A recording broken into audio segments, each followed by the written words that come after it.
Gente, boa tarde mais uma vez. Eu fico muito feliz de poder estar aqui, conhecer novas pessoas, conhecer um pouquinho vocês, de fazer parte um pouco da história do Everaldo e da Daisy, dos seus familiares que aqui estão. A nossa vida é interessante. Daqui a algum tempo vai entrar pessoas na sua vida que você nunca imaginou. E de repente serão amigos maiores do que aqueles que você teve na sua infância. E a vida nos apresenta muitas coisas interessantes, por isso que, a despeito de como é a sua luta, é muito bom viver. E mesmo sendo um mundo cheio de tribulações, dificuldades, inseguranças, incertezas, a gente nunca imagina os grandes eventos que Deus pode realizar na nossa vida. Eu, quando imigrei para os Estados Unidos, eu nunca imaginei o tipo de quantas novas pessoas eu encontraria. Eu firmaria amizades e amizades que hoje continuam para a vida toda. E estamos aqui hoje conhecendo o encontro Anália Franco, conhecendo vocês, e eu espero repartir algumas das bênçãos que Deus tem na minha vida. E apresentando, no caso, sendo um encontro hoje onde seria uma dedicação de criança, dentro da série que vocês estão estudando sobre sabedoria, eu encontro nas Escrituras Sagradas um tema esquecido no Brasil. Muito procurado o resultado dele, mas pouco procurado a sua essência. Não existe um brasileiro que não queira prosperidade na sua vida. Qualquer manifestação que a gente encontra nas ruas ou nos sindicatos é em favor de um resultado, de um preço mais em conta, de um salário mais justo, de uma condição de vida melhor. Interessante que os patriarcas bíblicos, eles nunca procuraram esse resultado. Eles procuraram aquilo que pode gerar bons resultados, que é a bênção. E a bênção tem sido um assunto tão esquecido no nosso país. E na década de 90, eu comecei a me preocupar um pouco com esse assunto. Comecei a conhecer um pouco mais dessa história, quando na minha vida pessoal eu percebi o que é a ausência da bênção. Às vezes nós passamos por momentos difíceis na nossa vida e às vezes nos leva a profundas reflexões. Eu lembro, por exemplo, que houve um período que eu trabalhei cuidando de idosos e idosos terminais, e muitos desses idosos, eles chegaram a óbito. E foi assim uma sequência interessante de vários. Eu vim de um acidente automobilístico e desse acidente fui morar na casa de um idoso na comunidade judaica do sul da Flórida, e ali fui cuidando de vários idosos com diferentes tipos de enfermidades. E eu percebi que, ao mesmo tempo que eu estava ali para servir, recuperando o meu problema de um acidente, eu estava vendo pessoas que estavam ali vivendo seus últimos dias, sem a presença dos seus familiares, com doenças terríveis. E como é o final da nossa vida. E ali eu fui percebendo várias coisas interessantes. E passado um período de 8 idosos que eu cuidei, 7 faleceram e o 8º não tinha dinheiro para me pagar. Eu fui percebendo algumas conexões na minha vida que parecia que eu vivia um período escuro onde as coisas não davam certo comigo. Onde não tinha, entre aspas, essa bênção em que você possa viver aquele sonho que você gostaria. E foi quando eu passei um momento de muitas reflexões. Eu tinha sido trabalhado no Ministério Pastoral da Igreja Adventista por 2 anos aqui no Brasil, na cidade de Bauru, e tinha tido uma vida de muito sucesso e muitas bênçãos. Porém, lá a vida era bem diferente. E foi nessa reflexão que eu comecei a reencontrar os escritos do livro do Gênesis e de Êxodo e procurar um pouco dessas informações. Como é que funciona isso?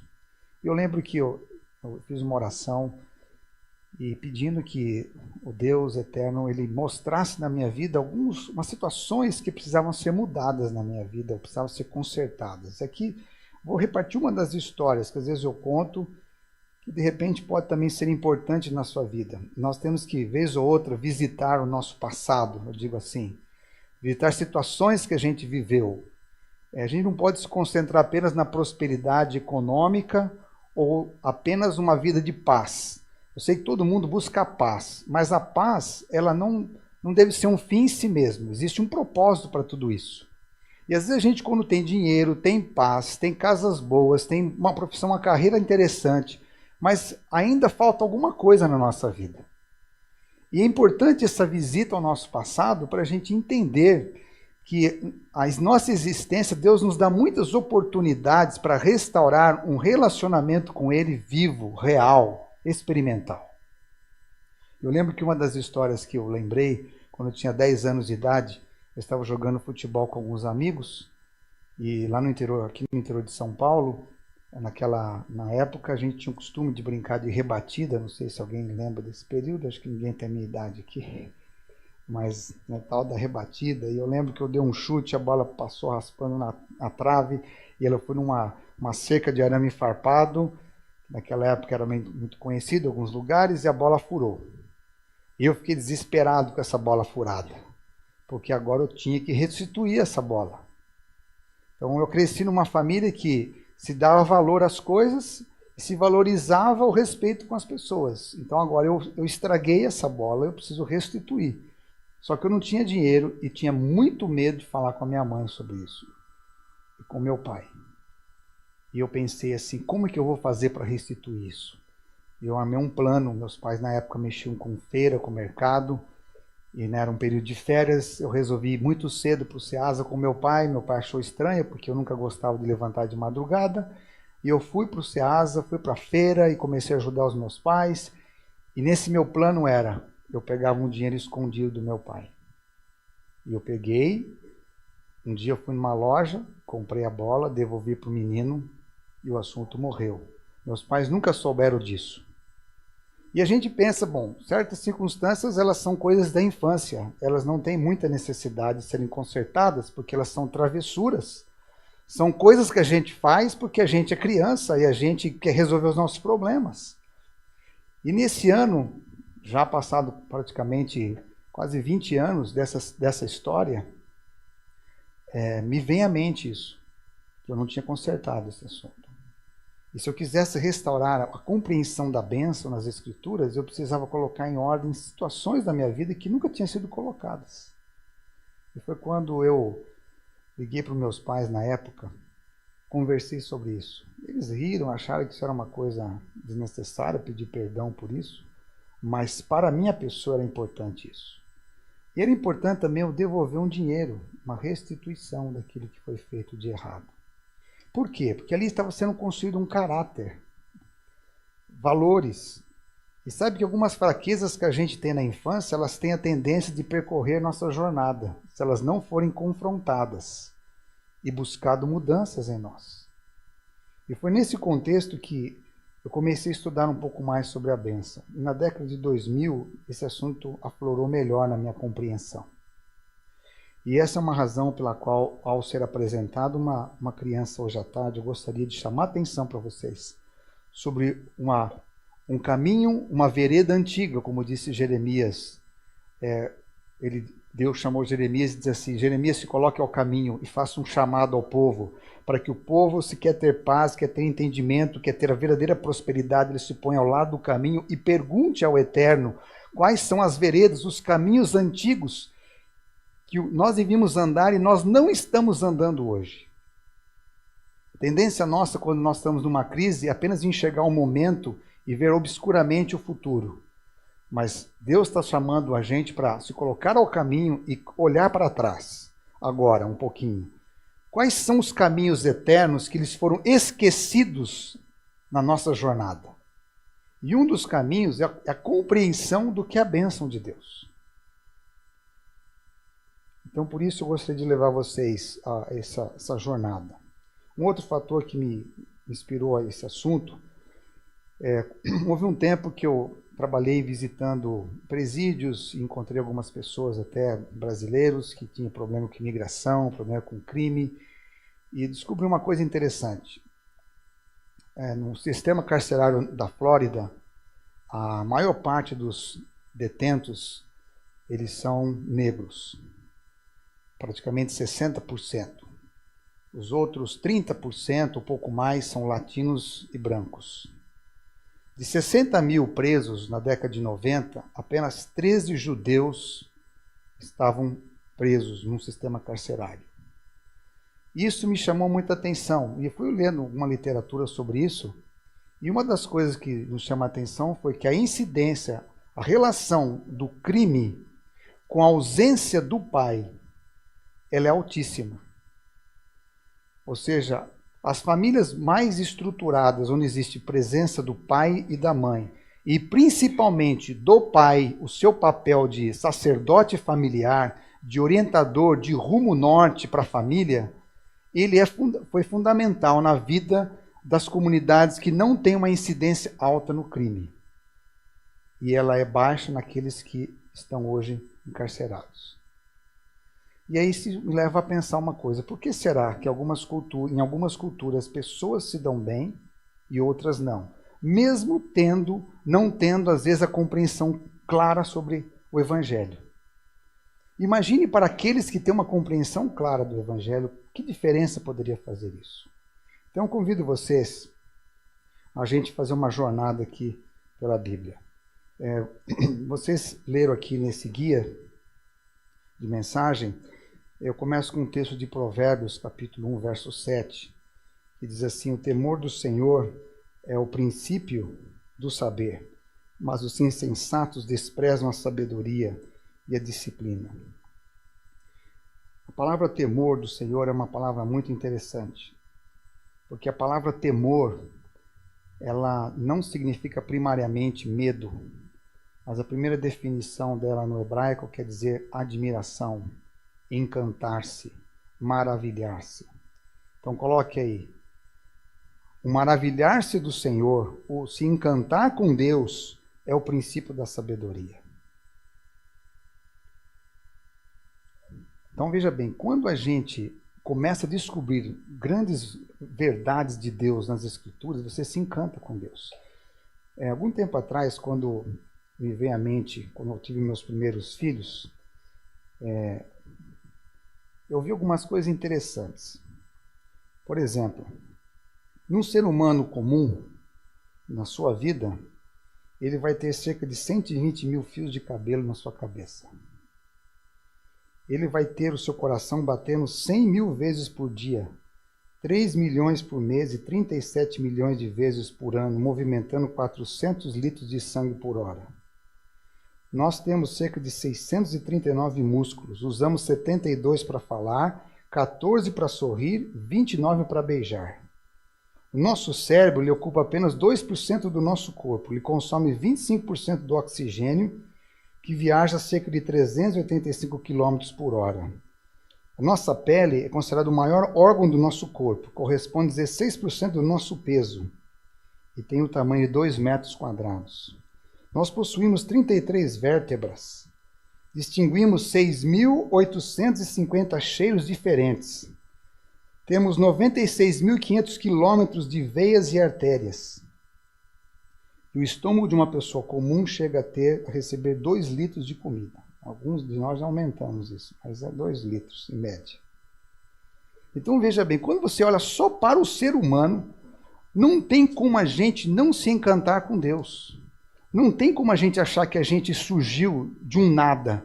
Existe alguma coisa mais profunda, mais significativa, que nos dá significado, que nos dá um propósito de existência.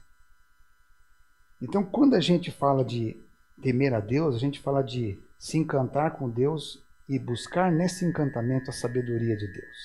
E entre as coisas, entre esses caminhos eternos que nós somos convidados a buscar, eu convido vocês a buscar o caminho da sabedoria, da bênção.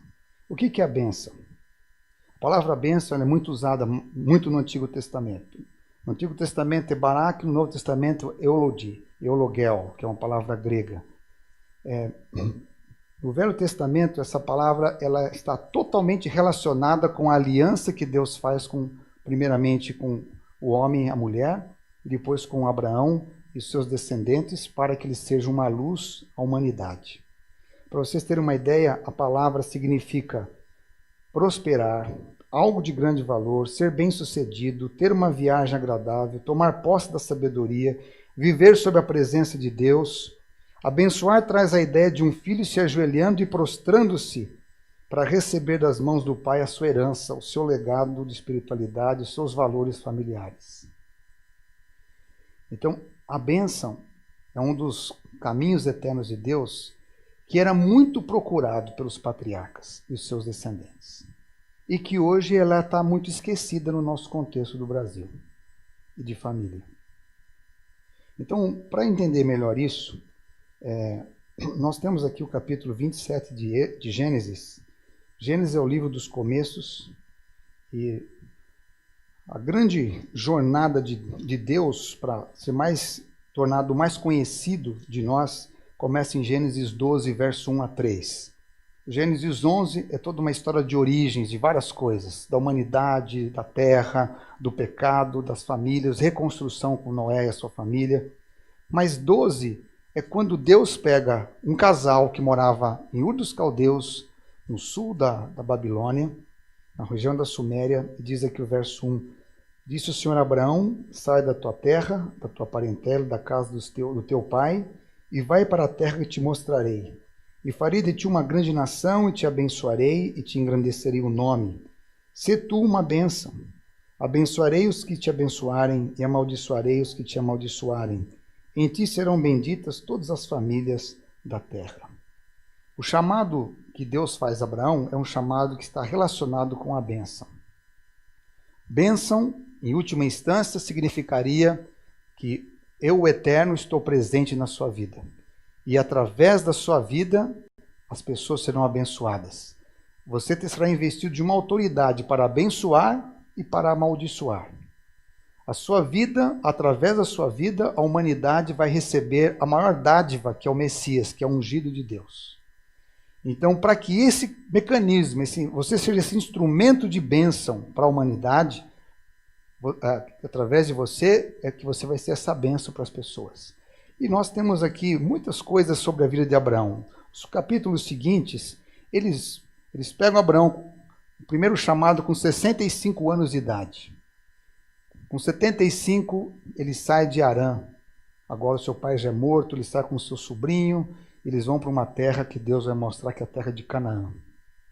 E essa jornada de 75 anos aos 100 anos, esses 25 anos, é uma história riquíssima que acontece com Abraão e Sara. Muita coisa acontece. Acontece o primeiro filho fora do casamento, mas que também ele é incluído em receber uma bênção de Deus. Acontece do filho da promessa nascer, que é Isaac, aos 100 anos. Dos 100 anos até a fase final da vida de Abraão, acontecem muitas histórias, e principalmente o fato de Abraão já ter perdido um filho, pois Ismael teve que sair de casa.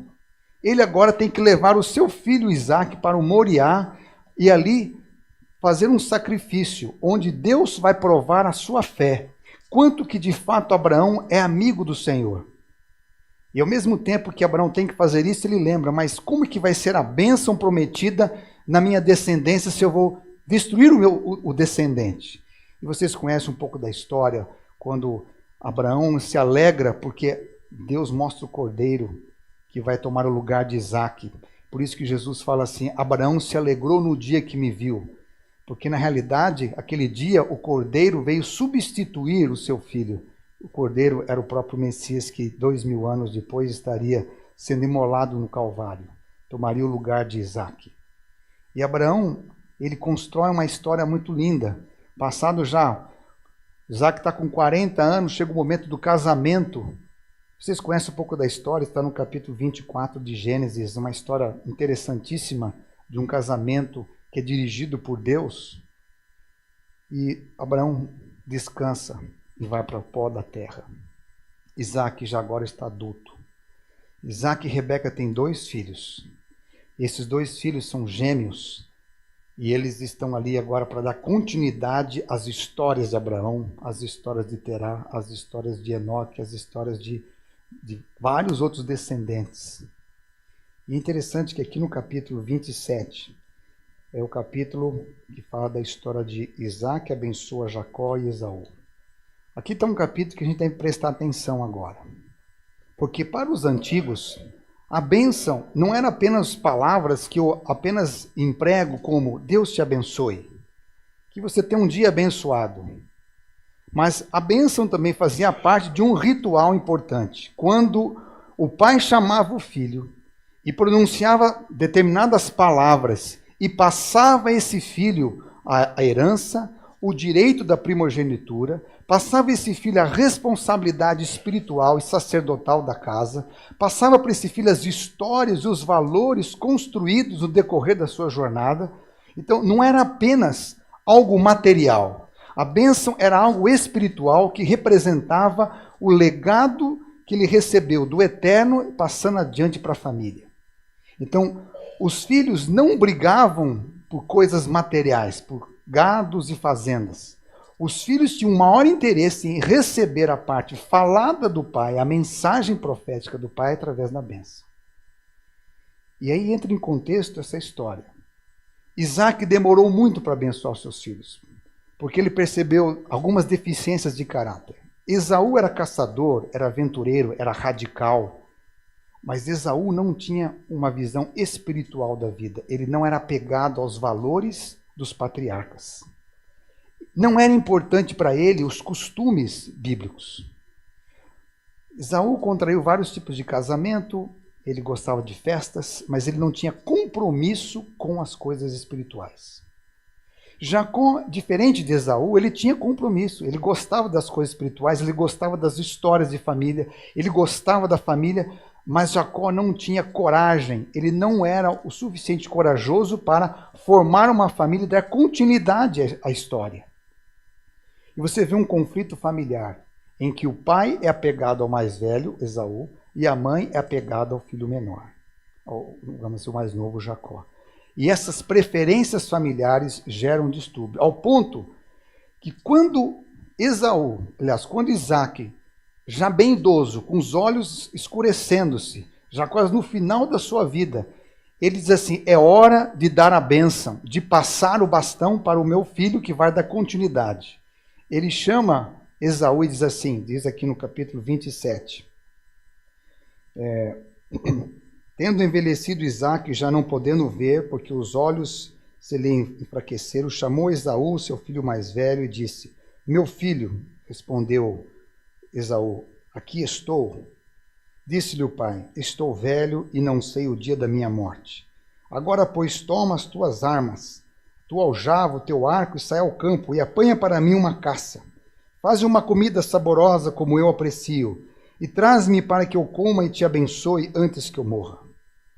Então, a cerimônia de bênção, ela era feita como um jantar, como algo de comida, porque isso representava aliança. As alianças de dois reis eram feitas com uma cerimônia de comida, de bebidas, onde havia troca de taças, onde eles cortavam um pouco da pele, sangravam, colocavam nas taças o seu sangue e trocavam, e isso formava uma aliança. E dessa aliança surgia duas coisas. Surgia o memorial das pedras, onde escreviam os tratados de aliança, e surgia a bênção. Então aqui está se usando um costume antigo, onde Isaac agora quer passar a bênção, e para isso acontecer, ela é feita no momento de refeição, de uma festa. Sabe que idade tinha Esaú e Jacó quando aconteceu isso? Quem pode imaginar que idade eles tinham? 77 anos. 77 anos e ainda eles não tinham um caráter bom. Eles brigavam os dois por muito tempo. Você sabe que na comunidade judaica se faz essa festa da bênção aos 13 anos. O Bar Mitzvah. Se faz um outro momento de bênção nos casamentos. Interessante que aqui, nesse contexto, eles tinham 77 anos. Então foi nesse aqui que Rebeca ouviu e disse assim, jamais Esaú vai receber a bênção.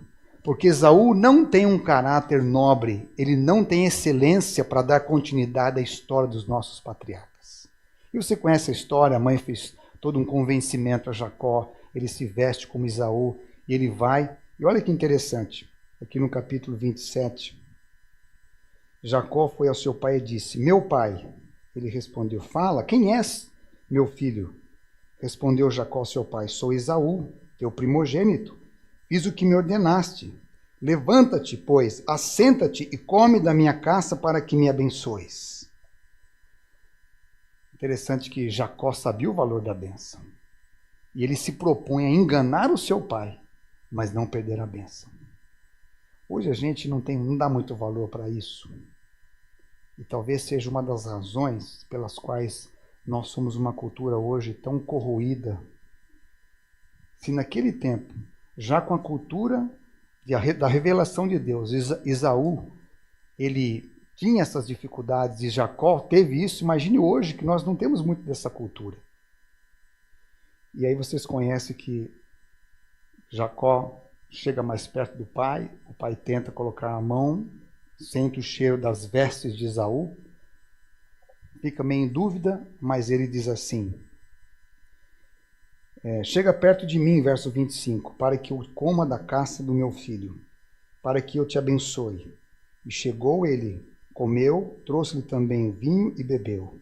Então disse Isaque, seu pai, chega-te e dá-me um beijo, meu filho.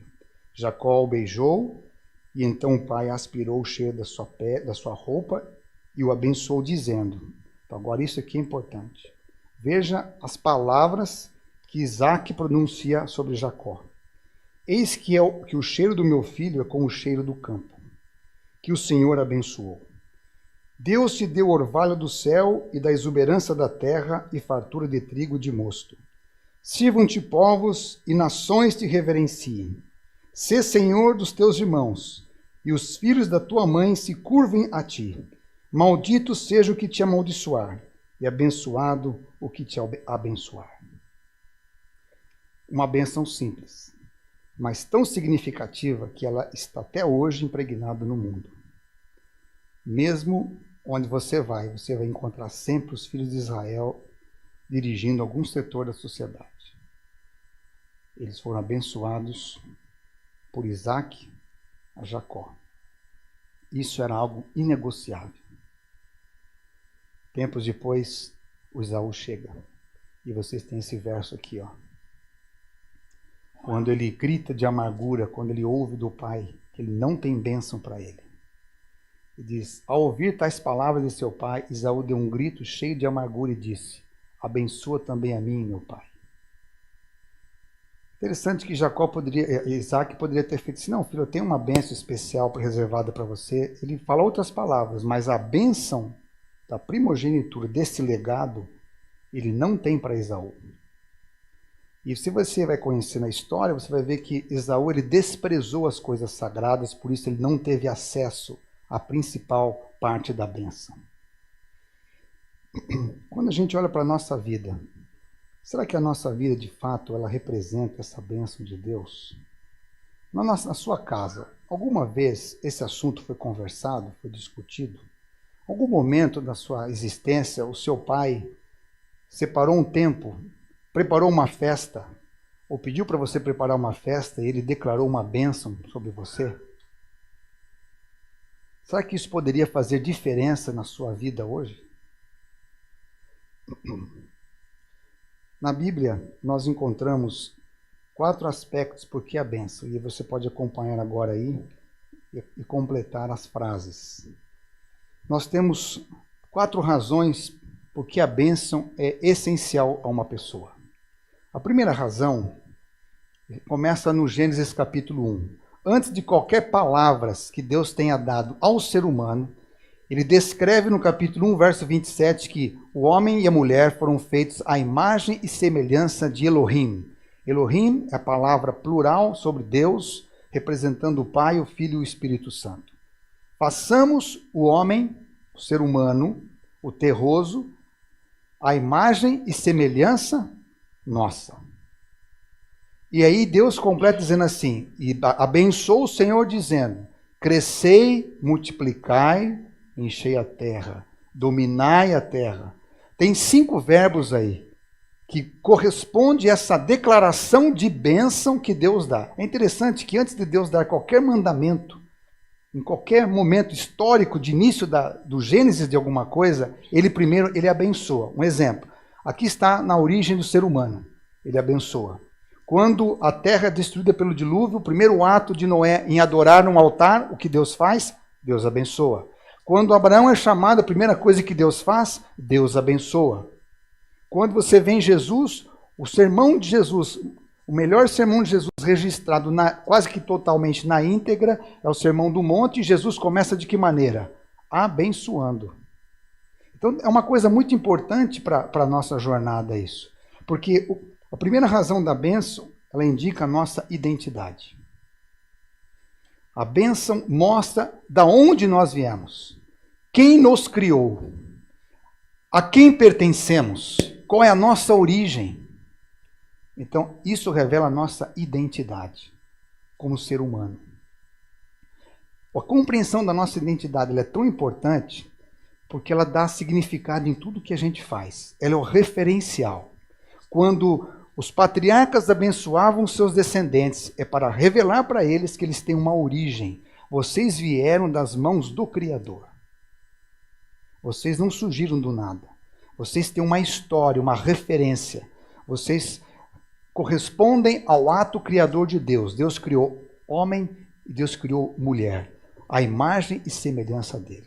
Então, o primeiro aspecto da razão por que a bênção é para restaurar no ser humano a compreensão da sua identidade. Segundo ponto, como acontece no caso de Abraão, Gênesis 12, 1 a 3, ou mesmo com Moisés, Deuteronômio 33, todo o capítulo 33 ele fala da bênção, ou mesmo no capítulo, no livro de Lucas, capítulo 2, versos 25 a 38, quando Jesus é apresentado no templo e Simeão declara uma bênção sobre Jesus, o propósito dessa bênção, aliás, a bênção que é pronunciada aí, ela nos ajuda a entender o nosso propósito. O que é o nosso propósito? Por que você está aqui? Por que você vive em São Paulo? Qual é a razão da sua vida? Um dos livros mais vendidos na década de 2000 foi o livro Uma Vida com Propósito, escrito pelo Rick Warren. Rick Warren deu palestras em inúmeras multinacionais, em governos do mundo todo, para resgatar uma coisa essencial na nossa existência, que é qual o propósito da minha vida. E com isso estimula até as empresas a definir melhor sua declaração de missão, seus valores, a sua visão. E o propósito é que dá a alegria de você se levantar toda manhã. Para que eu sirvo nesse mundo?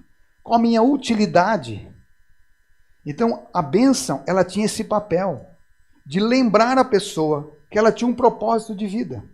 Por exemplo, vamos pegar o próprio exemplo de Jacó. Jacó foge, vai embora da sua casa, no capítulo 28. Olha que interessante, o capítulo 28 ele fala assim, Isaac chamou Jacó, dando-lhe sua bênção, lhe ordenou. Então veja bem, ele foi abençoado pelo pai, embora tenha feito algo errado. Dizendo, não tomarás esposa dentre as filhas de Canaã, vai para Padã Arã, casa de Betuel, pai da tua mãe, e toma lá por esposa uma das filhas de Labão. O Deus Todo-Poderoso te abençoe e te faça fecundo e multiplique-te, para que venhas a ser uma multidão de povos, e te dê a bênção de Abraão, a ti e a tua descendência contigo, para que possuas a terra das tuas peregrinações concedidas por Deus a Abraão. Jacó sai da sua casa só com ele e alguma comida, quem sabe, que levou consigo. Mas ele tem o mais importante, que é a bênção do pai. Essa bênção resgata a sua identidade e dá o seu propósito. Qual era o propósito da vida de Jacó? Você vai herdar a bênção de Abraão. Você vai levar consigo tudo que você aprendeu a respeito do eterno com você. E isso você vai passar para você e para os seus descendentes. Interessante que Jacó dorme, cansado. Vocês conhecem a história do sonho. Uma escada que liga o céu e a terra. E Jacó se levanta e fica maravilhado. E ele compreende que ele tem um propósito na vida. Que Deus não abandonou. Que mesmo ele tendo cometido uma falha, um pecado, Deus não o abandonou. Deus vai estar com ele. Não existe Olha, lógico que existe, mas assim, Jacó é uma das vidas mais conturbadas que nós temos no Antigo Testamento. A sua vida é cheia de tantos altos e baixos que possivelmente Jacó não seria membro de nenhuma comunidade religiosa hoje. Na sua família teve roubo, mentira, Teve estupro, teve assassinatos, teve venda de irmãos, teve 4 mulheres, teve incesto, teve inúmeros escândalos. Mas uma coisa que me deixa claro na vida de Jacó, por que o propósito da bênção era tão forte na sua vida? Jacó jamais deixou os braços de Deus. Ele não abandonou a Deus a despeito dos fracassos que ele teve. Um terceiro ponto é que a bênção é muito importante na nossa jornada, porque ela nos oferece um senso de proteção. E aqui está um exemplo do caso que eu li em Gênesis 28, de 1 a 4. É uma ocasião importante para a gente invocar a presença de Deus, a proteção dele na nossa vida. Vocês podem dizer, mas como que pode ser uma proteção? O que fez Esaú perder a bênção? O tipo de aliança que ele fez. A aliança mais fácil de entender é a aliança do casamento. Esaú casou com 2 mulheres de Canaã que não tinham os mesmos valores de Abraão. E isso, vamos assim dizer, fez com que a família de Esaú não fosse uma família que tivesse interesse algum em preservar os valores de Deus. Então aqui o pai reforça para Jacó algo importante nessa aliança, que vai protegê-lo para que ele possa viver o propósito dessa bênção. Você se case com alguém lá da família nossa, que tem os mesmos valores que você, que tem os mesmos valores espirituais, para que a bênção seja preservada. Está aí um exemplo para a gente poder pensar antes de se casar, aqueles que são solteiros. De você considerar a importância de ter valores espirituais iguais, para que essa bênção que você recebe no dia do casamento, ela confirme aquilo que Deus te deu no passado, na sua infância, para cumprir-se o propósito dele na sua existência. Se a bênção ela tem a ver com a nossa identidade, o propósito e a proteção, a bênção nos lembra de um valor importantíssimo que nós vamos passar aos nossos descendentes, que é o legado. Então a próxima palavra aí é legado. O Senhor deseja que nós passemos adiante os valores da fé recebidos. Pronunciamento é um pronunciamento para uma ocasião importante na vida de uma pessoa. Há vários momentos na vida de uma pessoa que a gente pode ter uma celebração para confirmar essa bênção. Por exemplo, quando uma criança nasce em Israel, ao 8º dia ele recebia o nome. E o nome era emprestado um significado dessa bênção. Então, por exemplo, José, aquele que salva. Moisés, salvo das águas. Daniel, Deus é meu juiz. Elias, o Senhor é Jeová. Jetro, amigo de Deus. E assim vai. Geralmente os nomes bíblicos, eles tinham um significado emprestado a esse nome. Porque era o desejo da família que aquela pessoa crescesse e desenvolvesse um caráter semelhança àquele nome. E sendo assim, esse momento de receber o nome é um momento de bênção. Vocês perceberam aqui que hoje o pastor Everaldo trouxe o Lucas para ser apresentado a vocês e fizemos uma oração pedindo a bênção de Deus. Os meninos, depois de 40 dias, eram levados diante de uma cerimônia de homens e o pai pronunciava a bênção. E as meninas, 62 dias depois. Porque as meninas tinham que ser mais cuidadas do que os meninos. Era mais frágil na compreensão bíblica. Então ela demorava um pouco mais de tempo para se apresentar à comunidade. Interessante que esse costume passou para a sinagoga após o exílio de Israel. Eles traziam as sinagogas, depois traziam ao templo, e ali eles faziam uma cerimônia onde se pedia a bênção de Deus, dedicavam a Deus, traziam uma oferta ao Senhor e consagrava aquela criança a Deus. Primeiramente era feito com os primogênitos, depois passou a ser feito com os outros filhos também. Então isso significa que o pai estava construindo um legado. Quando chegaram na fase da adolescência, ou seja, ao final da infância para o começo da juventude, eles também tinham um ritual, que eles chamavam ritual de passagem, que em algumas culturas hoje você tem a confirmação, algumas religiões, Você tem o bar mitzvah, você tem o bar baraka, que é uma cerimônia de bênção, especialmente entre 13 a 16 anos. Você, por exemplo, tem as festas de debutantes, as meninas de 15 anos na cultura brasileira. Você não tem um cerimonial fixo para os meninos. Mas olha que interessante. Em todo e qualquer gueto, existe um tipo de cerimonial para confirmar essa passagem de idade. E aqui está uma coisa muito importante, que os judeus continuam preservando isso. Que nesse momento de transição, é importantíssimo se fazer um culto especial e declarar uma bênção para confirmar esses valores. A identidade, o propósito, a proteção e o legado da família. Talvez muita gente hoje está sem rumo na vida porque não recebeu nada disso. Não conhece nem mesmo as histórias da sua família. Não conhece as lutas, as dificuldades. Imagine que Deus disse para Moisés, essas palavras escritas, essa história do meu povo, ela tem que ser contada diariamente, junto à mesa, caminhando, deitando, conversando, contando histórias, nas 7 festas do ano. Vocês vão repetindo essas histórias.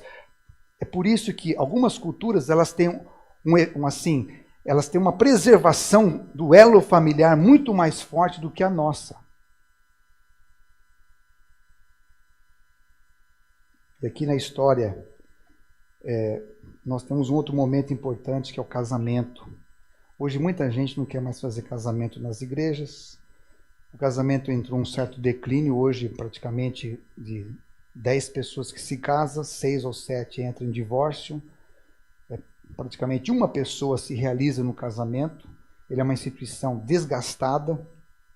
Por quê? Tem muitas implicações, mas uma das razões é que a bênção no casamento, ela é muito pouco buscada.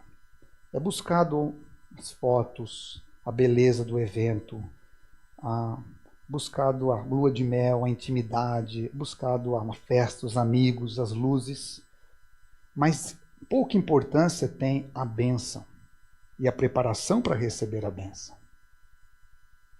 Hoje não se fala muito em virgindade, em castidade para chegar ao teu casamento. Não é uma coisa fashion no nosso contexto do mundo ocidental. Não tem muito valor isso, nem para o homem nem para a mulher. Talvez está aí uma das razões pelas quais a sociedade está tão em crise de identidade, porque não se preserva nem o homem e nem a mulher valores eternos, e não se entende bem claramente o que é isso. Então, quando tem as cerimônias, aquilo é apenas uma cerimônia. Ela não tem o valor espiritual e de proteção que Deus gostaria que tivesse. E aqui está algo importante para nós resgatarmos na estrutura da nossa família. Quando a gente fala da bênção, nas cerimônias especiais, não é apenas uma festa, mas é passar um legado. Interessante quando, nos tempos antigos também, quando os pais se tornavam avós ou bisavós, como acontece em Gênesis 48, quando Jacó chama os seus filhos, começando por José e pelos netos. E Jacó, ele chama para perto de si, estende a mão e vai abençoando cada um. Porque ele sabe o que vai preservar sua família é o senso do legado da bênção que eles recebem. Eu até digo às vezes para Deus, Senhor, se eu precisar um dia morrer nessa terra, eu gostaria de não morrer, mas se tiver que passar pela morte, eu gostaria de antes ter a oportunidade de abençoar todos os meus filhos, descendentes, minha esposa. Eu gostaria de ser semelhante com Jacó. Eu acho que falta muito isso. Você vai nos asilos e você vê uma quantidade de idosos ansiosos por falar, mas não tem ninguém para ele abençoar, porque os seus familiares o abandonaram. E é interessante que hoje nós vemos uma cultura que a gente abandona os filhos cedos, coloca nas creches, nas babysitters, as pessoas que vão cuidar dos nossos filhos, e são esses mesmos filhos que daqui a uns anos vão nos colocar num asilo e nós seremos cuidados por outras pessoas. Por quê? Porque nós perdemos a compreensão da bênção. Não cultivamos isso. Portanto, como que nós podemos fazer isso hoje? Será que nós podemos recomeçar a nossa vida familiar isso? Como que a bênção era repartida? De maneira bem rápida, 5 maneiras com a bênção repartida. A primeira maneira era tocando as pessoas. Vocês vão perceber isso na Bíblia. Era o quê? Era dando um abraço. Lembra que Isaac chamou Jacó perto e cheirou a sua roupa.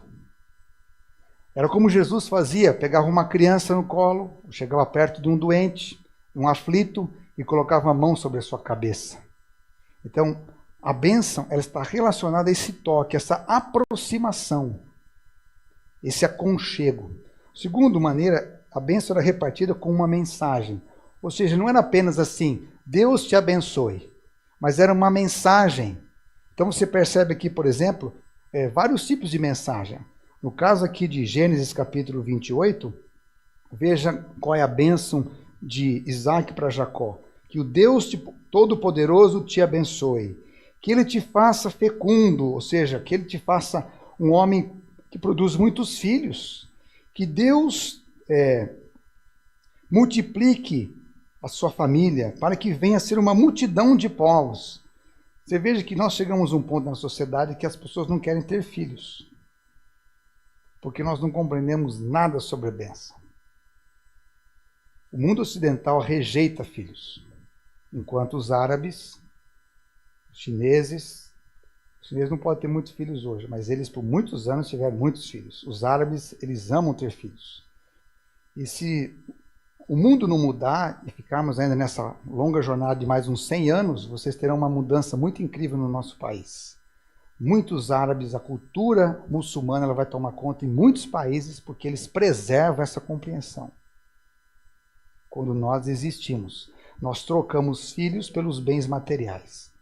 Nós curtimos mais as coisas do que pessoas. E isso é uma das razões que leva a nós pensarmos por que nós trocamos assim. O terceiro ponto é que a bênção era repartida num cerimonial. Lógico que você pode todos os dias, a gente faz isso nas nossas orações matinais ou mesmo noturnas, nós abençoamos os filhos, mas também tinha momentos especiais em que essa bênção deveria ser repartida. Eu não sei quantos aqui conhecem o cantor Fábio Júnior. Conhecido, né? Pelo menos a geração dos 40 para cima conhece bastante. Eu não sei quantos de vocês são da década de 70, mas em 78, me lembro, tinha uma novela no Brasil chamada Pai Herói. E eu gostava muito da música dessa novela, que é a música que chamava Pai, composta por ele e cantada por ele. E ele conta uma coisa interessante, que ele tinha muitas conversas com seu pai. E um dia o pai dele chegou com uma oração escrita e deu essa oração para ele, e leu para ele. E ele diz que ele carrega aquela oração todo o tempo da sua vida, lembrando dessas palavras escritas do seu pai, na sua carteira, para mostrar que ele tem uma bênção, que ele tem um referencial. Então, quando a gente faz um cerimonial, seja a festa do casamento, seja uma festa de passagem da adolescência para a juventude, seja um momento especial para os filhos, para os netos, uma festa de aniversário, nós deveríamos aproveitar essas oportunidades para abençoar com palavras ou por escrito as pessoas que são tão significativas para a gente. Nós precisamos de palavras de afirmação, que é uma das grandes linguagens de amor que tantas pessoas precisam.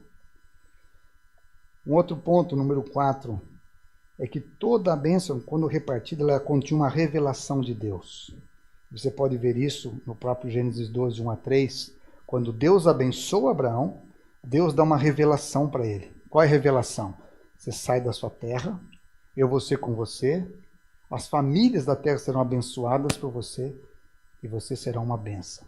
Deus revela o seu caráter, o seu sonho, os seus planos para a pessoa.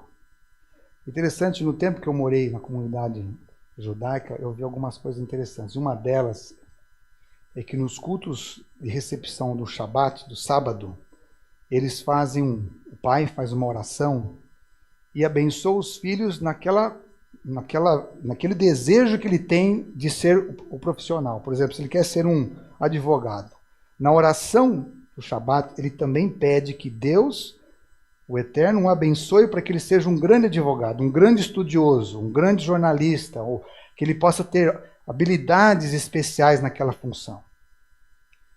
é às vezes um pouco diferente de nós, que às vezes nós não usamos isso. Até mesmo muitos adventistas nós chamamos de guardar o sábado. Na realidade, a gente não...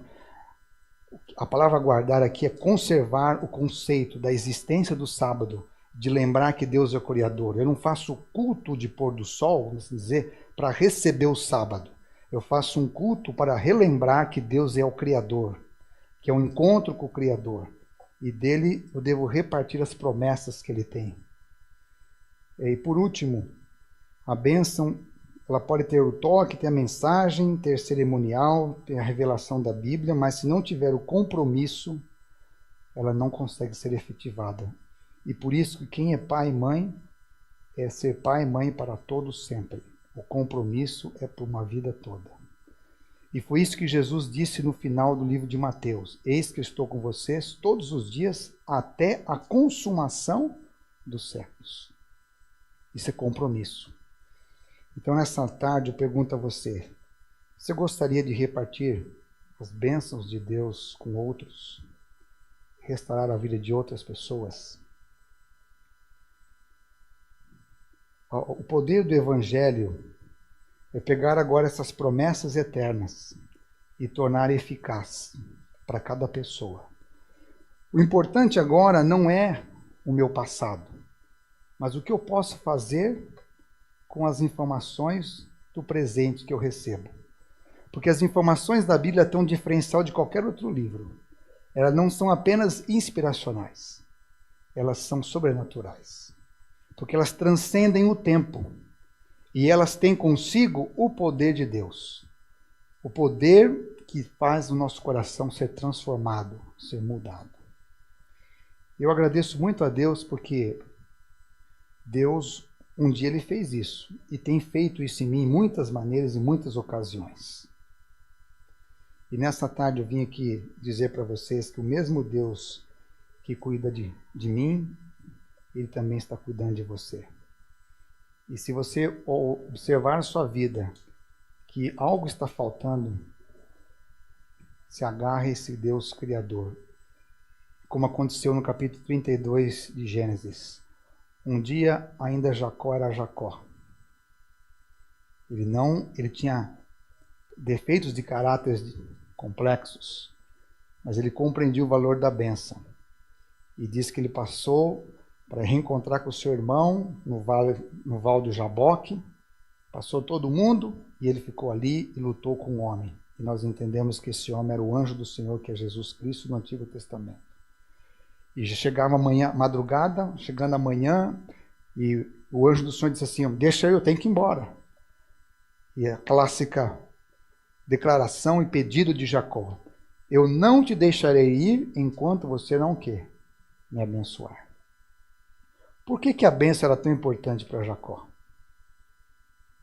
Senhor, não vou te deixar enquanto o Senhor não ter certeza de que Esaú vai me perdoar e vai estar tudo bem. Eu não vou te deixar enquanto o Senhor não mostrar com certeza que meus filhos estão bem. Não foi isso que Jacó pediu. Jacó pediu a bênção. Salomão pediu a sabedoria. Jesus pediu a vontade de Deus. Tem algumas coisas em comum nisso todo. Porque bênção, sabedoria e a vontade de Deus é a própria presença de Deus na nossa vida. Entende isso? Você não permitir que na sua vida, em nenhum momento, você saia fora da presença do Eterno. Esse é o maior legado que eu posso repartir com vocês hoje. E Paulo diz assim que o Evangelho, lá em Romanos 1, é o poder de Deus. Então, se esse poder de Deus estava disponível a essas pessoas, o Senhor está hoje disponível a você. Por isso que é possível alguém que era vítima dos pecados deste mundo, dos vícios, de toda qualquer forma que seja, a gente hoje ser quebrantado pelo Espírito Santo e aceitar essa bênção de Deus para a nossa vida. É o seu desejo, nessa tarde, que Deus restitua essa bênção na sua vida? Você gostaria de que Deus restituísse essa verdade antiga que você restaurar na sua casa? Por onde você pode começar? Com a sua entrega pessoal a Deus. Como você pode praticar isso? nas suas orações diárias. Começar um culto da família. Quem sabe criar uma semana especial na sua casa, onde você reúne a sua família, desligue os meios de comunicação, telefone, e contar as histórias da sua casa, e no final de cada reunião, você escolher uma pessoa para você abençoar, você deixar palavras de ânimo e resgatar de volta essas histórias de fé. Porque o que vai valer a pena depois de tudo isso é se nós estivermos preparados para encontrar o Senhor. Se o seu desejo é restaurar, pedir a Deus essa bênção de volta, convido você a curvar a sua cabeça e a gente fazer uma oração. Querido Deus, obrigado por nos lembrar de um dos caminhos mais lindos, que é o caminho da bênção. Que aquele que o Senhor deixou, o Senhor revelou a Moisés, lá no deserto, quando ele escreveu o livro do Gênesis. Quando ele vivia uma vida distante dos seus sonhos, como pastor de ovelhas, sem perspectivas. O Senhor fez dele um grande escritor, escrevendo o livro de Jó e de Gênesis, e lembrando a Moisés que somos feitos à imagem e semelhança tua. O seu primeiro ato sobre nós foi nos abençoar. Portanto, nessa tarde, Senhor, distante desse tempo que a Bíblia foi escrita, nesse pequeno lugar, aqui na Anália Franco, o Senhor olhe com carinho a cada pessoa que está aqui e restaure em nós a tua bênção. Restaure em nós o desejo de abençoar, de sermos uma bênção como foi Abraão e Sara. Coloque em nós esse senso, essa sensibilidade. E quando nós formos para nossas casas durante essa semana, possamos escolher abençoar pessoas, almoçar com elas, falar palavras de esperança, abençoar nossas famílias. Eu peço que o Senhor cuide de cada pessoa aqui, que eles tenham saúde, sabedoria e santidade. Em nome de Jesus. Amém. Muito obrigado, Jimmy, pela palestra, pela apresentação. Que Deus abençoe a sua vida. Obrigado a Ruth também, que veio com os meninos, os dois. Que Deus abençoe a sua família grandemente. Agora nós teremos o nosso coffee break lá em cima. Tá? Que Deus abençoe você, que você tenha uma semana abençoada na presença de Deus. Tá bom.